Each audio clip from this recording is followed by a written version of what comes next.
കുറച്ച് ദിവസമായി എങ്ങോട്ടെങ്കിലും പോയാലോ എന്ന് വിചാരിക്കുന്നു. കാർ വന്ന സ്ഥിതിക്ക് നേരെ പോയതോ വേണ്ടപ്പെട്ടവരുടെ വീട്ടിലേക്ക് തന്നെ. ആദ്യം പോയത് അമ്മയുടെ സഹോദരിയുടെ വീട്ടിലേക്കാണ്. അവിടുത്തെ കാഴ്ചകൾ കുറച്ച് വ്യത്യാസമാണ്. ആയതുകൊണ്ട് തന്നെ മറ്റൊരു വീഡിയോയിലൂടെ ഞാൻ വരുന്നതാണ്.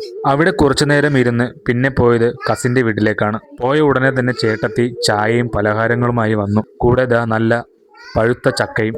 ഇപ്പോൾ അങ്ങനെ കിട്ടാത്തത് കൊണ്ട് കുറച്ച് കഴിച്ചു.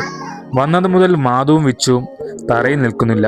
ഓട്ടവും ചാട്ടവും തന്നെ. വിച്ചു ചേട്ടന്റെ കുട്ടിയാണ്. പിന്നെ കുറച്ചു നേരം സംസാരമൊക്കെ കഴിഞ്ഞ് ചായയും കുടിച്ച് ഏട്ടത്തി ഉണ്ടാക്കിയ ചിപ്സും ചക്കവറ്റലുമൊക്കെ കഴിച്ച് നേരം പോയതറിഞ്ഞില്ല.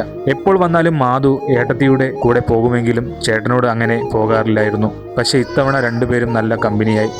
കളിയൊക്കെ കഴിഞ്ഞ് പിന്നെ ബോഡി ഷോ തുടങ്ങി. ഞങ്ങൾ അത് കണ്ടിരിപ്പായി. മാധു ഇന്ന് നല്ല സന്തോഷത്തിലാണ്. ഞങ്ങളും അങ്ങനെ അടുക്കളയിൽ രാത്രി കഴിക്കാനുള്ളത് തയ്യാറെടുക്കുകയാണ്.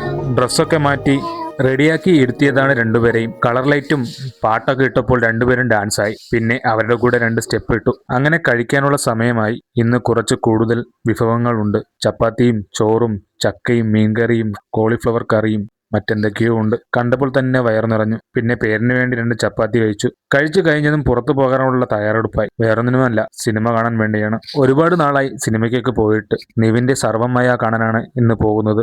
സിനിമ പകുതിയായപ്പോൾ തന്നെ മാധു ഉറക്കമായി. നമ്മളെപ്പോലെ വിച്ചു മുഴുവനും ഇരുന്ന് കണ്ടു. സിനിമ കണ്ടു വരാൻ രാത്രിയായതുകൊണ്ട് തന്നെ ഉറക്കം എഴുന്നേൽക്കാനും കുറച്ച് വൈകിയിരുന്നു. പിന്നെ ആഹാരമൊക്കെ കഴിച്ച് തിരിച്ച് വീട്ടിലേക്ക് പോകാനുള്ള തയ്യാറെടുപ്പായി. വീട്ടിൽ ഞങ്ങൾ മാത്രമുള്ളത് കൊണ്ടാണോ എന്നറിയില്ല, ഇങ്ങനെയൊക്കെ പോകുമ്പോൾ ഒരുപാട് സന്തോഷമാണ്. അപ്പോൾ ഇന്നത്തെ വീഡിയോ ഇഷ്ടപ്പെട്ടു എന്ന് കരുതുന്നു. അടുത്ത വിശേഷമായി വീണ്ടും കാണാം. ബൈ.